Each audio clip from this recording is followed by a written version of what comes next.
An alien lands his spaceship in India, but his remote gets stolen. Will he be able to find his remote and get back on his planet? Let's find out in today's all-time Indian blockbuster movie from 2014 titled PK. Now just sit back, relax, and enjoy the movie with relaxed recaps.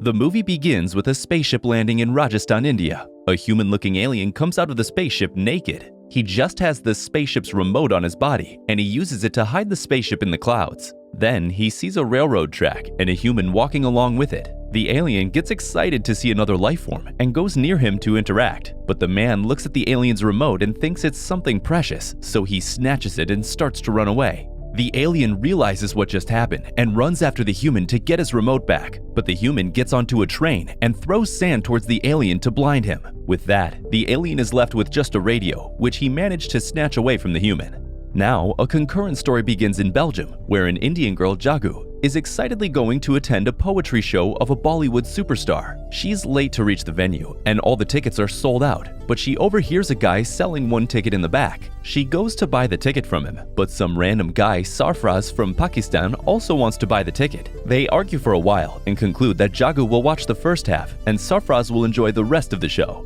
But they don't have enough money, so they ask a random uncle for a €4 loan. The uncle says he'll help them, but instead he buys the scalped ticket for himself and goes to enjoy the show. Feeling cheated, Sarfraz and Jagu leave. They sit together and introduce themselves, but Jagu gives a slightly disgusted look as Sarfraz reveals that he works for the Pakistani embassy. That ends their conversation there, and Sarfraz starts to walk away. Jagu regrets her behavior, so she follows Sarfraz while he sings a melodious song. Over the next few weeks, the two start dating and fall madly in love with each other. One day, Jagu calls her parents to inform her about Sarfraz, but they're infuriated to know that their daughter is dating a Muslim. Jagu's father is a very religious person and follows a god-man guru called Tapasviji. He takes all his life decisions after consulting him, so he goes to ask him about Sarfraz. Tapasvi predicts that Sarfraz will betray her, and he'll do everything with her except marry her. Jagu cuts the call in anger and asks Sarfraz to marry her tomorrow so she can prove the prophecy wrong. The following morning, Jagu reaches the church all dressed up. Another bride there learns that her fiancé is not coming, so she asks Jagu to hold her cat while she talks to the registrar. A kid comes there and hands over a letter to Jagu. The letter is from Sarfraz, which said that he cannot marry her due to their cultural and regional differences, and she must not try to contact him. Jagu is heartbroken after reading the letter and immediately leaves for India. Now, 6 months later, Jagu lives on her own and works as a journalist. She was traveling by train when the alien enters the carriage and gives everyone missing posters of Hindu gods and goddesses. Jagu thinks that this guy can be news material, so she gets off the train and talks to him. The alien, who goes by the name of PK now, due to the people thinking he's drunk, asks Jagu if she has seen his god. He explains that he's wearing a yellow helmet and the god can see him from far away and help him solve his problem. 2 weeks later, Jagu sees PK again, who's stealing money from a donation box. When people caught him and came to slap him, he put pictures of gods on his cheeks so no one could slap him. Jagu saves PK by slipping his wallet inside the donation box and asks PK why he's doing that.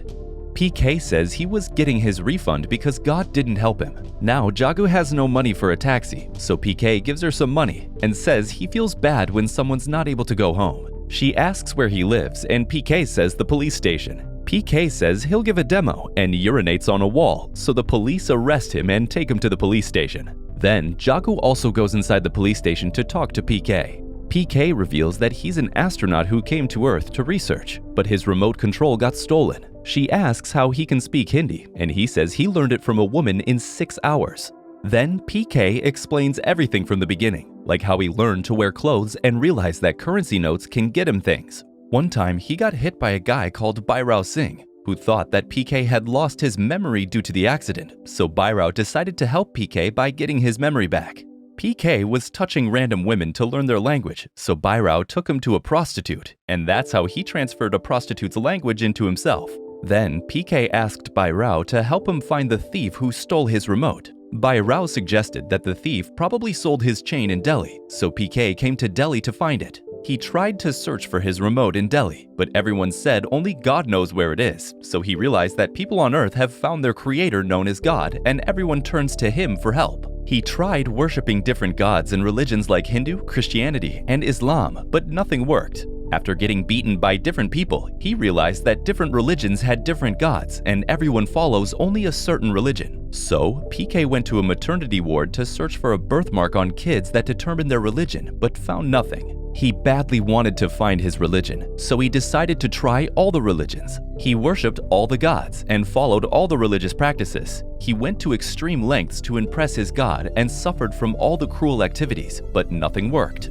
After being fed up with all the gods, he gave up his belief and started distributing missing posters of the gods. One time, he came across a seminar of the Tapasvi. There, the Tapasvi was presenting PK's spaceship remote as an instrument of Lord Shiva, which is a Hindu god. PK tried to take his remote, but the security kicked him out of the place. After hearing the entire story of PK, Jagu thinks he's a psycho, so she gives him a card of a psychiatrist and starts to leave. But since Jagu touched PK's hands while giving him the card, PK predicts what's going on at Jagu's job, and she's shocked to hear it. She gets him out of the jail and asks him how he knows about her job. PK says he can read minds by touching hands, but Jagu doesn't believe him. Suddenly, an old man comes there and asks for money. He says his wife is in the nearby hospital and he needs money for her operation. PK gives him some money, and Jagu says that he just got fooled as there's no hospital nearby. PK says he already knows that, and the old man was there to ask for money so he can eat ice cream with his wife in a 5-star hotel as today is their anniversary. Jagu follows the old man and finds him in a 5-star hotel with his wife, celebrating their anniversary.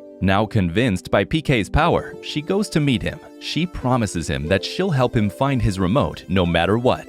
The following day, Jagu takes PK with her to the office. She makes him meet her boss, Mr. Cherry.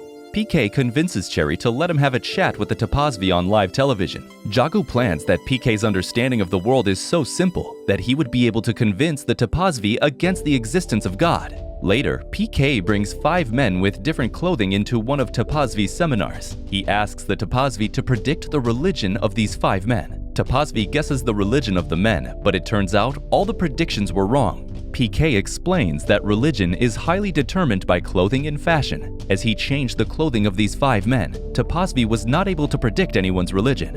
But before PK could argue any further, the security kicks him out of the place. Jagu's father sees this on TV and comes into the office to scold his daughter. He says that PK will burn in hell, and PK realizes something. He says that he's finally figured out the key factor in religion. It's fear. Religion uses fear to force people into doing different practices. He demonstrates this by going outside an examination hall and setting up a stone as a holistic entity. As the students were really afraid of their exams, they prayed in front of the stone and gave tons of donations. Meanwhile, PK's anti-God movement goes viral on social media and television, and he starts getting tons of responses from across the country. People are sending thousands of videos exposing the illogical practices exercised in the name of God. At night, Jagu receives a message from her dad that he's ashamed of her, so PK dances to cheer her up.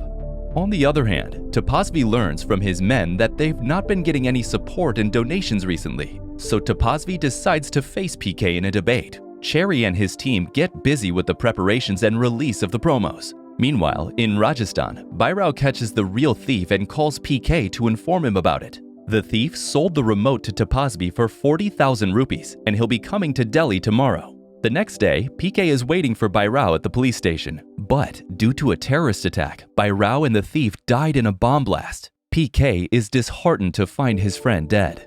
Now the day of the debate arrives, and PK and Tapasvi sit face to face. Tapasvi asks PK tons of questions, and PK is still in grief. Then he starts replying and says that there are 2 gods, one who created all of us and one who was created by people like Tapasvi. Then the topic changed to his predictions, and PK says that his prediction about Sarfraz was wrong too. Tapasvi challenges him to prove his prediction wrong and says he'll return the remote if he succeeds. Now, Jagu reveals that she received a letter from a kid on their marriage day. PK says that there was no name on that letter, so how can she be sure that it was from Sarfraz? PK explains that the kid must have been told to deliver the letter to the woman with the cat, and since Jagu was holding the cat at that moment, the kid delivered the letter to her. Cherry asks Jagu to finally call Sarfraz and prove his theory, but his number is unreachable, so they call the Pakistani embassy in Belgium to ask for Sarfraz's number.